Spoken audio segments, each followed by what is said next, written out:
Why did low-income voters side with Trump? People don't feel like they're doing better.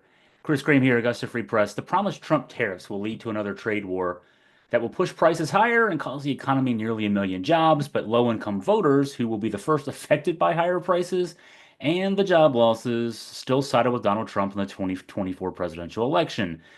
The reason being they let themselves be convinced that he's better on the economy. Now, here's a quote from a Virginia Tech economic expert, Jadrian Wooten.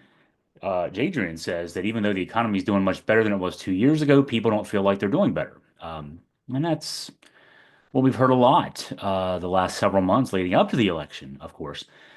What that means, though, is that the low-income voters that I referenced don't remember the impact of the trade war that Trump initiated in 2018. The tariffs at the heart of that pushed GDP down by a full percentage point, according to several independent analyses. And those tariffs were particularly disastrous for the agricultural sector. The ag sector required more than $12 million $12 billion, excuse me, in bailouts to keep the farm industry afloat back in 2019 and 2020. Um, but Fox News didn't go out of its way to remind you of that. And 4 and 5 and 6 years ago, that's a long time to remember. How a guy with no business sense basically did his level best to screw up the good thing he'd been handed by the Barack Obama administration. What low-income voters impacted most by the post-pandemic inflation, remember, is those were tough times and they were more recent. Now, here's another quote from Wooten. While the technical measures, like things like GDP growth, inflation, unemployment rates, have been showing improvement over the past 2 years, a lot of people's day-to-day experiences are telling them something completely different. And that was borne out in the voting. According to exit poll data, 45% of those with total family income under $30,000 voted for Trump.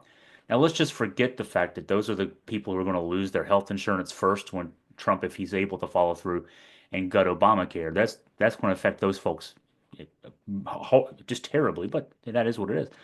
Trump also got 53% of the vote of people with household incomes between $30,000 and $50,000.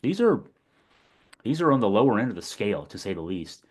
Extrapolating from that data, that's 20.6 million votes for Trump from the under 50,000 crowd. That's more than a quarter of his vote total overall.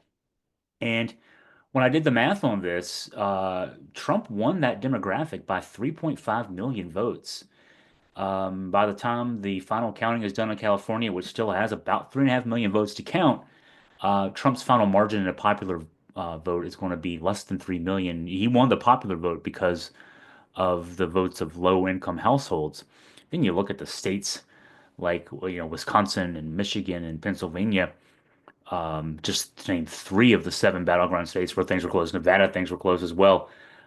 It only took, I did another analysis of this earlier today, around 260,000 votes in those states in the Electoral College flips to Kamala Harris. So this was a crucial swing vote for Donald Trump.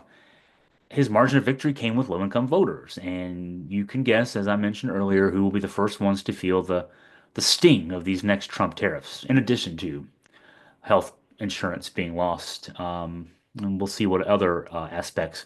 But just on these tariffs, the average household is projected to feel about a $4,000 annual impact in terms of higher prices on everyday household items.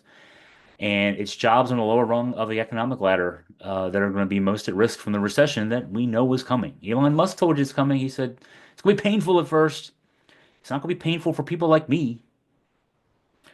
Jadrian Wooten, to sum up here, understanding the economy is about more than just numbers. It's about people and their experiences. My editorial comment here is you get what you vote for.